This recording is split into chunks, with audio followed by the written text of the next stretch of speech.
તો પાટણ શહેરના નિર્માણનગર રોડ પર વરસાદી પાણી ભરાઈ જવાની 10 વર્ષ જૂની સમસ્યાનો કોઈ ઉકેલ ન આવતા આખરે ધારાસભ્ય કિરીટ પટેલ પોતે મેદાને ઉતર્યા।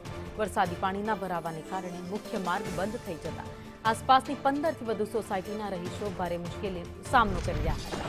સ્થાનિક પ્રશાસન અને પાલિકાની નિષ્ક્રિયતા સામે લાલ આંખ કરી ધારાસભ્ય પોતાના અંગત ખર્ચે રસ્તો બનાવવાની કામગીરી હાથ ધરી। આ સાથે તેમણે નગરપાલિકા અને જીયુડીસીના અધિકારીઓને કડક શબ્દોમાં સંભળાવતા આ સમસ્યાનો કાયમી ઉકેલ લાવવા 10 દિવસ માટેની મુદત આપી।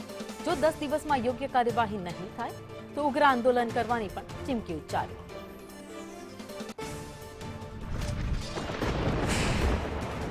હું મીડિયાના માધ્યમથી કહું છું કે આપ અહીંયા જ છો, સ્થળ ઉપર જ છો, તો તમે એક પણ નગરપાલિકાનું સાધન અહીંયા જેસીબી હોય આ જેસીબી જીયુડીસીનું ધારાસભ્યશ્રીએ નાગેશભાઈને ફોન કરીને મંગાવ્યું છે। વેટ મિક્સ પર નાગેશભાઈને ફોન કરીને કે ભાઈ તમે રોડ તોડ્યા છે ગટર લાઈન નાખતા માટે, એટલે તમે તાત્કાલિક રિપેર કરો। એના માટે થઈને નાગેશભાઈને ફોન કરવાથી જીયુડીસી અને રોહિતભાઈ જે એના મેન સાહેબ છે એમને પણ સાહેબે મારા ફોનમાંથી ફોન કર્યો છે અને સાહેબ 10 વાગ્યાના અહીંયા ખડા પગે ઉભા છે અને એમને પોતાનું પ્રાઇવેટ પાવતી તમે જોઈ શકો છો કે આ પાવતીથી એમને આખું જે ચોડિયાનું ટર્બો આવે એ ટર્બો મંગાવ્યા, બીજા 2 ટર્બા આજે મંગાવી રહ્યા છે।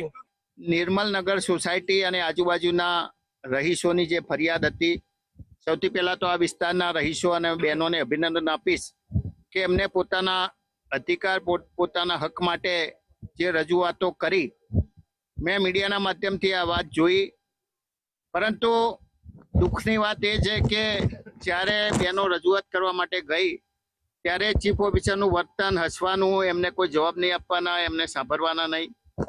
એના લીધે આજે અમે અમારા વિસ્તારના કોર્પોરેટરો અને અગ્રણીઓ સાથે આ વિસ્તારની મુલાકાત લીધી છે। આ સમસ્યા નિર્મળનગરની જે સ્થાનિકોની રજૂઆત અમારા ધ્યાનમાં આવી એ પછી પરમ દિવસે આ વસ્તુનું અમે નિરાકરણ માટે એન્જિનિયરને બોલાવીને આ વિષય પતાવવા માટે રોડનું અમે કરી દીધું હતું, પરંતુ કાલે અતિ ભારે વરસાદના લીધે 3 વાગે આવી ના શક્યા। આજે નગરપાલિકાના ટ્રેક્ટર, નગરપાલિકાની રેતી, નગરપાલિકાનું જીયુડીસીનું આપણે જેસીબી એ બધી સામગ્રી આવી ગઈ છે અને સાથે અમારા પાટણના ધારાસભ્ય શ્રી કિરીટભાઈ પટેલ સાહેબ પણ આવ્યા છે અને એ પણ એમની રીતે રેત લાયા છે, એમનો પણ આભાર છે।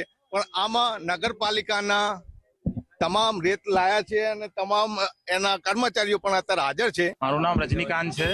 અમે લોકો અહીંયા 10 વર્ષથી રહીએ છીએ।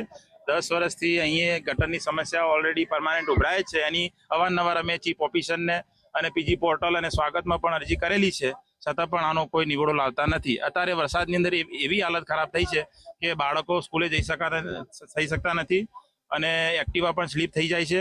તો અમે કાલે નગરપાલિકામાં ધરણા પ્રદર્શન કર્યું હતું કે આ રોડ અમને વૈકલ્પિક સુવિધા કરી આપો અને પરમાનન્ટ થતી હોય તો પરમાનન્ટ કરી આપો। જેડીસીયુની જે સમ બનાવવામાં આવી છે, સમ પણ અત્યાર સુધી લગભગ 7 મહિના થઈ ગયા સમનું કામ પૂરું થયે, સમ અત્યાર સુધી ચાલુ કર્યું નથી। પાટણ શહેરમાં ગઈકાલે 3 ઇંચ જેટલો વરસાદ વરસ્યો હતો। વરસાદ વરસવાના કારણે જે પાટણ શહેરના નીચાણવાળા વિસ્તારમાં પાણી ભરાયા હતા તેને લઈને કેમેરામેન કે દ્રશ્યો બતાવ્યા। કેમેરામેન દ્રશ્યો બતાવે છે પાટણ શહેરના વોર્ડ નંબર 11 માં તેના દ્રશ્યો છે, જે વોર્ડ નંબર 11 માં દર વર્ષની જેમ આ વર્ષે પણ પાણી ભરાવાની સમસ્યા યથાવત રહેવા પામી છે। તેને લઈને અહીંયાથી જ્યાં માર્ગ પર 15 થી વધારે સોસાયટીઓ આવેલી છે, 15 થી વધારે સોસાયટીના માર્ગો લોકો અહીંથી માર્ગ ઉપર પસાર થાય છે, પરંતુ માર્ગમાં પસાર થાય છે, પરંતુ જે માર્ગ ઉપર કાદવ કીચડ અને તમામ પાણીમાં ગરકાવ થવાના કારણે અહીંના લોકો ભારે હાલાકીનો સામનો કરી રહ્યા છે। તેને લઈને પાલિકામાં જે સ્થાનિક લોકો છે તે પાલિકામાં રજૂઆત કરવામાં આવી, પણ રજૂઆતને પાલિકા દ્વારા કોઈ ધ્યાને ના લેતા આજે વહેલી સવારથી પાટણના ધારાસભ્ય કિરીટ પટેલ લોકોની વારે આવે છે, પોતાના સ્વખાર્ચે માર્ગ બનાવવાની કામગીરી શરૂ કરી છે। તેને લઈને ચોક્કસથી હાલ તો કિરીટ પટેલ દ્વારા પણ પાલિકા સામે ગંભીર આક્ષેપો કરી રહ્યા છે, જે કહી જાય છે કે આગામી સમયમાં જે માર્ગ છે વોર્ડ નંબર 11 થી નિર્મળનગર જવાનો માર્ગ ઉપર જે માર્ગની સમારકામ કરવામાં નહીં આવે તો આગામી સમયમાં ઉપર પોતે ચીમકી ધરણા ઉપર બેસવાની પણ ચીમકી ઉચ્ચારી રહ્યા છે। વિષ્ણુ ઠાકોર, સંદેશ ન્યૂઝ, પાટણ।